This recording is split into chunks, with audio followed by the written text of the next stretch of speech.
सरकारने वेळच येऊन द्यायला नको होती। आमचा गाव हा मनोज जरांगे साहेबांच्या पाठीमागे आहे। सरकारने फक्त वेळ काढूपणा केला, मराठ्यांच्या भावनाशी खेळले गेले। मुंबईच्या दिशेने मनोज जरांगे पाटील यांनी सुरू केलेल्या प्रवासाचा आजचा दुसरा दिवस आहे।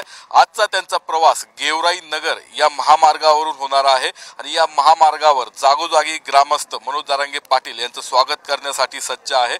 पाथर्डी तालुक्यातल्या येळी गावामध्ये आता आपण आहोत आणि या ठिकाणी पाहू शकतो येळी गावातले ग्रामस्थ या ठिकाणी मनोज जरांगे पाटील यांच्या स्वागतासाठी सज्ज आहेत। रस्त्यावरती त्यांच्या स्वागतासाठी रांगोळ्या काढण्यात आलेल्या आहेत।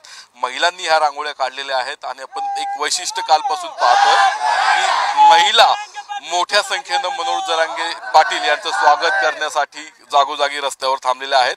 या येळी गावामध्ये रांगोळी काढण्यात आलेली आहेत, महिला त्यांना औक्षण करण्यासाठी थांबलेल्या आहेत। त्याचबरोबर जेसीपी मधून फुलांची देखील उधळत मनोज जरांगे पाटील यांच्यावरती करण्यात येणार आहे। त्यासाठी जेसीपी देखील या ठिकाणी सज्ज करण्यात आलेले आहेत आणि यापुढे जाऊन त्यांच्या जेवणाची देखील व्यवस्था करण्यात आलेली आहे।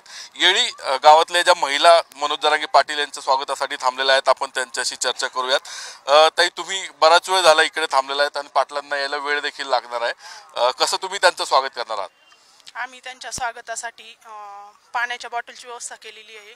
त्यानंतर 5 क्विंटल तांदूळ म्हणजे नाश्त्याची व्यवस्था केलेली आहे। म्हणजे आमच्या परीने जसं होईल तसं आम्ही फुलाची पाकळी अशा प्रकारे सुविधा त्यांच्यासाठी उपलब्ध केलेली आहे। काय तुम्ही ते मुंबईच्या दिशेने निघालेत, आज दुसरा दिवस आहे, त्यांना काय शुभेच्छा देणार? त्यांच्या कार्यामध्ये आम्ही सहभागी होणार आहेत आणि त्यांना सरकारला 7 महिने वेळ देऊनही त्यांनी कुठलाही पाऊल न उचलल्यामुळं ही वेळ आज पाटलांवर आली, म्हणजे आम्हा सर्वांवरच आली। महिलांच्या सगळ्या काय प्रातिनिधिक भावना आहेत की त्यांना 7 महिन्यानंतरही मुंबईच्या दिशेने जावं लागतंय, सरकार अजूनही चर्चा करायला तयार नाही असं पाटलांचं स्वतःचं म्हणणं? सरकारने ही वेळ येऊनच द्यायला नव्हती पाहिजे, पहिली गोष्ट म्हणजे।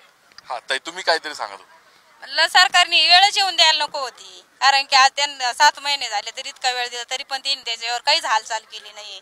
ही वेळ यायला नको होती असं, म्हणजे रस्त्यावर यायची असं एवढीच सरकारला आमची विनंती आहे। कारण की मनोज जरांगे पाटलाला त्यांनी सहकार्य करावं आणि आरक्षणाची लवकरात लवकर तातडी करावं। तुमच्या गावातनं लोक जाणार आहेत मुंबईच्या दिशेने? हा, जाणार आहेत ना।